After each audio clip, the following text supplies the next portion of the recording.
In May 2026, the FIIs pulled out nearly 59,000 crore from Indian markets. That's a massive exit. But here's the thing nobody was really talking about. India's own big institutions were doing the exact opposite. DIIs were buying heavily, 85,000 crore worth in that same month. Now think about who DIIs actually are. These aren't people making impulsive decisions. They are managing your SIP money, your LIC premiums, your EPF corpus. So when they put 85,000 crore in a single month, they are not doing it on a hunch. They are doing it based on detailed research. So naturally, we started digging. Which stocks were they actually buying, how much, and more importantly, why. That's what this video is about. Hi. I'm Aparna, and in today's video, I'll walk you through the top 10 stocks DIIs bought the most in May. We'll cover the story behind each one, what's working, what could go wrong, and what you as an investor should actually take away. We've got 2 large caps, 3 mid caps, and 5 small caps. So let's get right into it, and let's start with the biggest buy of the month. Stock number 1, which is ICICI Bank. This is India's second largest private bank. In May alone, DIIs bought shares worth nearly 9,900 crore. That's a lot, even by institutional standards. So let's see what's actually happening inside this bank. First, let's talk about growth. Over the last year, ICICI's loan book grew 15.8% and deposits grew around 11%. But what I find more interesting is where this growth is coming from. Business banking grew 24%, rural lending grew around 26%, even corporate loans kept expanding. So this isn't growth happening in just one corner, it's spread across the whole business. Asset quality looks healthy too. Net NPA, which is the percentage of loans that have gone bad, has fallen to just 0.33%. That is one of the lowest in the entire banking industry. Profits have been consistent too. Profit before tax grew 10%, net profit grew 8.5%. And here's something I think most people overlook: the bank's balance sheet. ICICI is sitting on over 13,000 crore of extra provisions. Also, the loan book is spread across millions of retail customers, small businesses and large corporates. Diversification is doing its job here. At 1,346 rupees per share, the stock is at a 9.65 lakh crore market cap. It trades at 2.67 times book value. So yes, you're paying a premium. But for this quality of business, the market has consistently been willing to pay that premium. Now let's look at the risks here. If global uncertainty rises and the economy slows down, loan growth could slow and borrower stress could increase. Nothing major right now, but it's something to monitor. Now let's move on to stock number 2, HDFC Bank. DIIs bought over 7,500 crore worth of shares in May. And when institutions commit that kind of capital to a company that already has a market cap of over 12 lakh crore, they're clearly betting on much more than just stability. Let me explain what I mean. First, the scale of this franchisee is just remarkable. HDFC Bank now has 101 million customers. That's over 10 crore people across 9,689 branches. Just 4 years ago, that number was 71 million. They've added 30 million customers in 4 years. Deposits grew 14.4% in FY26, adding nearly 3.9 lakh crore in a single year. Total deposits are now over 32 lakh crore, and a growing share of this is coming from smaller retail customers, which is actually better. On the lending side, advances grew 12% to 29.6 lakh crore, and again, it spread well. Asset quality is strong, gross NPA at just 1.15%. And management has said there is no meaningful stress visible in the book right now. They also keep a provision buffer of 1.25% of loans as extra safety. Profits are steady. Quarterly PAT rose 9.1% to 19,220 crore. But here's the thing I think most people are missing, and this is really the core of why DIIs are buying. Over the last 5 to 6 years, HDFC Bank has been doing something that looked slow and painful. They doubled their branch network, nearly doubled their customer base, invested over $1 billion in technology. All of this showed up as higher costs, which weighed on their return ratios. But management is now saying that phase is done. Now we are entering the phase where we actually harvest it. The risk here is the same macro concern. A global slowdown or geopolitical disruption could slow credit demand. Now let's look at the 3 mid-caps DIIs bought. The first one on this list is Lenskart. DIIs bought nearly 3,550 crore worth of shares in May. FY26 was a genuinely big year for them. Revenue crossed 9,000 crore for the first time, up 32%. EBITDA jumped 55% to 1,790 crore. And net profit surged 148% to 530 crore. When profits grow much faster than revenue, it means the business is becoming more efficient as it scales. Now what's actually driving this? eye tests. Lenskart conducted 23.8 million eye tests in FY26. That's up 49% from the previous year. Almost 24 million people walking through their stores, and management said nearly half of all the eye tests conducted in India during the quarter were first-time eye exams. First time ever. Now think about what that means. There are tens of millions of people in India who need glasses and have never once had a proper eye check. Lenskart is literally building that habit from the scratch across the country. And that's showing up in sales. 35.3 million eyewear units sold in FY26, growing 25%. Same store sales growth above 20%, which is genuinely impressive for a retail business. And the growth is not just coming from metros anymore. Places like Srinagar, Saharsa, Shahadol, Golaghat, stores there are already doing 16 to 17 lakh of monthly revenue within their first year. That's strong unit economics in markets that most organized retail hasn't even touched yet. They added 603 new stores in FY26, taking the total to 3,327 stores globally. And despite opening so many stores in a year, operating cash flows of 887 crore were enough to fund all of it without stressing the balance sheet.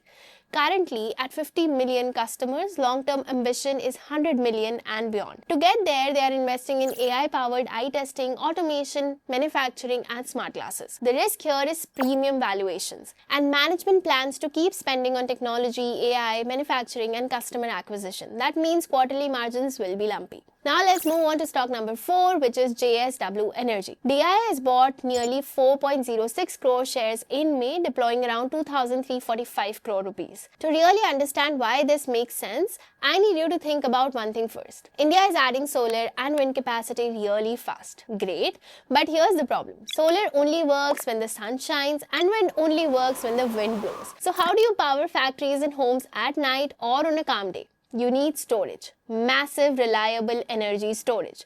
And right now in India, that infrastructure exists barely. JSW Energy is trying to fill that gap. The company currently runs 13.45 gigawatt of power capacity, thermal, solar, wind, hydro, hybrid across 14 states. But the target is 30 gigawatt by 2030 plus 40 gigawatt hour of energy storage capacity. And this isn't just an aspiration. JSW already has 32.1 gigawatt of logged-in capacity when you add up what's operational, under construction, and in the secured pipeline. FY26 numbers were strong too. Revenue jumped to 19,878 crore, that's 57% growth in 1 year. EBITDA jumped to 11,041 crore. Cash profit hit 4,359 crore and actual power generation hit 51.3 billion units.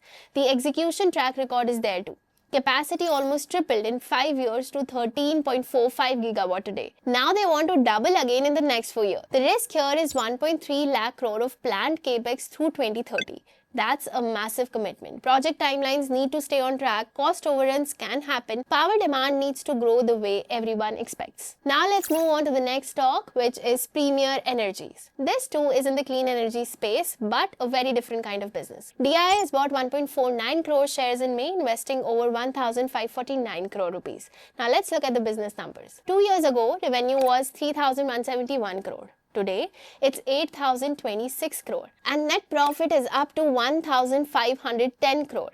And even in FY26, profits grew another 61%. On the manufacturing side, module capacity is already at 11.1 gigawatt. Cell capacity is being ramped from 3.6 gigawatt to 10.6 gigawatt.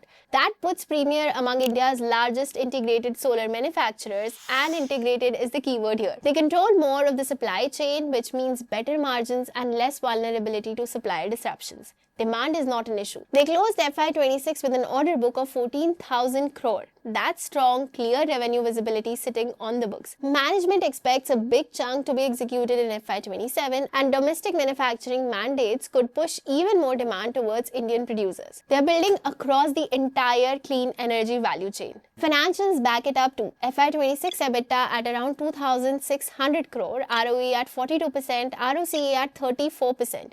Even after all this expansion, debt is also under control. But the risk here is 12,000 crore of planned investment over 3 years. Execution has to stay strong. Now let's move on to the small cap stocks. Stock number 6 is Gujarat Energy, previously known as Gujarat Gas. DIIs put in nearly 4,000 crore here in May. And most people are still thinking of this as a simple gas distribution utility. But that's really not the full story anymore. After the merger and rename from Gujarat Gas to Gujarat Energy, this company now covers the entire natural gas value chain. They produce oil and gas from 11 exploration blocks. They trade gas sourcing from both domestic and global markets, and they distribute it to homes, vehicles, and industries through a vast network. Most gas companies only do one of those three things. Gujarat Energy does all three. The government of Gujarat and its undertakings own nearly 56% of the company, so there is a strong state backing here. And the company's direction is closely tied to Gujarat's long-term energy plans. At around 399 rupees per share with a market cap of 27,481 crore, the market is still largely pricing this as a utility. But it is more valuable than that. Now let me tell you about the infrastructure, because this is really what the bet is about. Over 24 lakh residential customers, 16,000 plus commercial establishments, nearly 4,500 industrial customers, 839 CNG stations, a pipeline network spanning over 45,000 kilometers. You simply cannot build that overnight. That network took decades. And management shared something interesting. Just between March and May, 86 residential societies completely shifted to piped natural gas. The LPG-free household base is now at nearly 4.9 lakh homes. That shift is quiet, but it's compounding. Now, near-term earnings have been a bit bumpy. Q4 PAT fell to 521 crore from 692 crore the previous quarter as gas margins normalized. But from what I can see, institutions aren't reacting to one quarter here. They are looking at the long-term growth potential. The risks are real too. If global LNG prices spike, industrial customers can switch to alternate fuels temporarily. Regulatory changes can impact pricing too. Now, the next stock on the list is Pine Labs. The stock is around 154 rupees, market cap of around 17,600 crore, trading at nearly 150 times earnings, ROE of just 2.5%. I know, on paper that doesn't sound great, so why DIIs put in nearly 1,140 crore? Let's find out. Imagine you go to a store and swipe your card. Pine Labs might be powering that payment terminal. You convert a big purchase into AMIs, Pine Labs might be enabling that. A merchant runs a gift card program or loyalty scheme, Pine Labs might be running it. The company operates across nearly 20 lakh merchant touchpoints and processes close to $200 billion in annual payment volume. That's a massive footprint. And switching costs in this business are brutal. Once a merchant is integrated with your infra, they stay. So why are institutions buying now? Because growth is actually accelerating. Management has guided for 21% to 23.5% revenue growth in FY27, higher than the roughly 19% growth delivered last year. And they have already said Q1 is tracking close to that guidance. Revenue grew 17% to 701 crore in Q4. Contribution margins stayed above 73%, meaning as the business gets better, it actually becomes more profitable per transaction. There's also a really interesting new development. Pine Labs has secured multi-year contracts with all three government-owned oil marketing companies. By FY27, their infra could be across nearly 1.3 lakh fuel retail outlets. That's over 50% market share in fuel payments. And once you're the payment infra at a petrol pump, you can sell loyalty cards, fleet cards, lending products, and software right on top. One relationship, multiple revenue streams.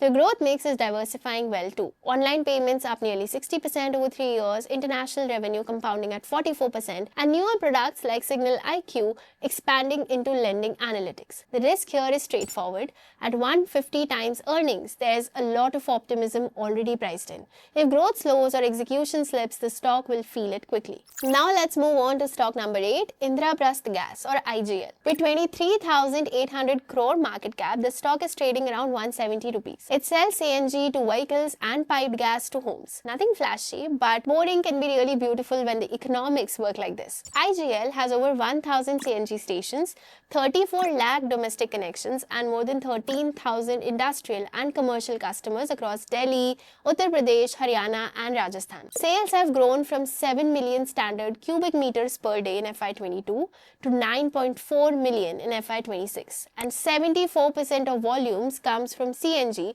the most stable recurring part of the business. And this recurring volume growth is almost certainly what attracted DIIs to buy over 750 crore worth of shares in May. Now I want to be honest with you about the recent numbers though, because they weren't great. Revenue grew to 4,163 crore from 3,948 crore a year ago, but operating profit fell from 493 crore to 421 crore. Margins compressed from 12% to 10%. PAT fell 25% year on year to 339 crore. This isn't a demand problem, people are still buying CNG. The issue is the gap between what IGL pays for gas and what it charges customers, and that spread narrowed. And that's the key risk to understand here. About 43% of IGL's gas comes from imported LNG. Global energy prices go up, their input costs go up, margins get squeezed. And if CNG stops being meaningfully cheaper than petrol, some users might reconsider. Now let's look at stock number 9, Bandhan Bank. With a market cap of around 34,000 crore, the stock is trading at about 210 rupees. DIIs put in over 700 crore in May. Now, Bandhan has spent the last 2 years fixing its business, not growing it. So, seeing this kind of institutional buying now is a signal worth paying attention to. Now, let me give you the background quickly. Bandhan started as a microfinance lender, small loans to women entrepreneurs in rural India. Beautiful model, but when the cycle is good. But when microfinance has a concentration risk, if borrowers in one region start struggling, the whole portfolio can feel it fast. Over the last 2 years, that's exactly what happened across the industry. Bandhan's response has been a genuine transformation, not a quick fix, but a fundamental change in what kind of bank they want to become. The microfinance book now contributes only about 35% of total loans, which is down significantly. Secured businesses, that is housing finance, vehicle finance, gold loans, wholesale banking are growing fast. Secured loans now make up 56% of the total book. That means 56% of their loans have collateral backing. Asset quality is visibly recovering. Gross NPA has fallen to 3.3%, net NPA to 1%. Credit cost, which is the money they set aside for bad loans, has come down to 2%.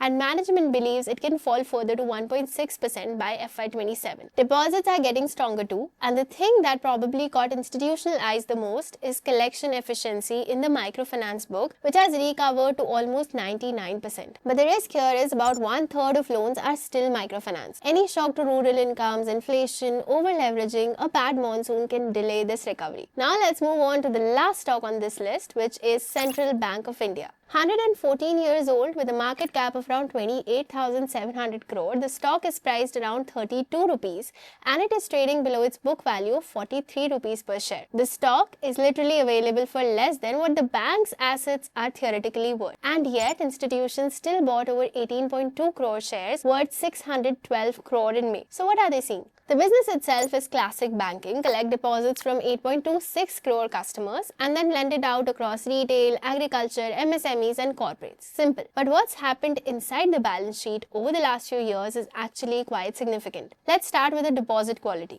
Nearly 47.3% of deposits are in current accounts and savings account. That's some of the cheapest money a bank can access. Cheap funding means better margins. Now let's look at the growth. Total business crossed 8.1 lakh crore. Advances grew 18.8%. Retail loans crossed 1 lakh crore for the first time ever. And retail, agriculture and MSME loans now form 68% of the book, which reduces dependence on large corporate lending, which has historically been the riskiest segment in Indian PSU banking. Management is targeting 14 to 16% credit growth and is building the operation muscle to support it. But the number that I think really catches attention is the asset quality cleanup. Gross NPA has fallen from 14.8% to 2.67%. So here's the setup institutions might be seeing. A bank below book value, growing loans at 19%, dramatically cleaner asset quality, strong low-cost deposits and a management team that's clearly executing. But the risk here is net interest margin has declined to 3% and cost-to-income ratio is at nearly 59%. So expenses are still high. If margins don't improve and costs don't come down, profit growth will lag behind loan growth. Alright, so these were the 10 stocks. 10 very different stories, 10 different reasons institutions put money to work. Now please don't treat this as a recommendation list. DIIs have different time horizons, different portfolio sizes and different risk contexts than most of us do. Their buying is a signal worth studying, but it's not a shortcut to skip your own research. Now if you found this useful, hit like and subscribe. It really does help us keep making content like this. And drop a comment below which of these 10 caught your attention and why. See you in the next one. Investments in securities market are subject to market risks. Read all the related documents carefully before investing.